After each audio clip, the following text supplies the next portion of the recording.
بالنسبة للأخوة اللي جاي يسألون على الطير البيات، الطير اللي يبات، أخي العزيز بس أريد أقول لك كم شغلة وكم خطوة تتخذها بالنسبة للطير اللي يبات.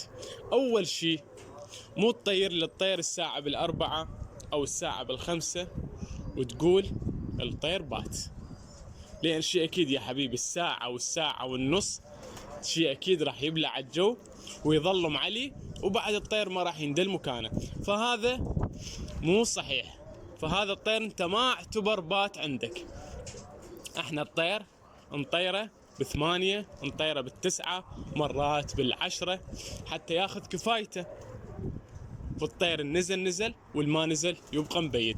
فيا حبايب بالنسبة للأخوة أنا أحكي خصيصا عن جماعة التار، مو تطير لي الطير الساعة 4 أو الساعة 5 وتقول حمودي ليش الطير بات.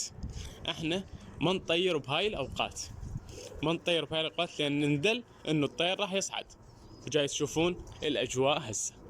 فدائما أطير الصبح حتى الطير ياخذ كفايته، اللي ينزل واللي يبيت يبقى يبيت.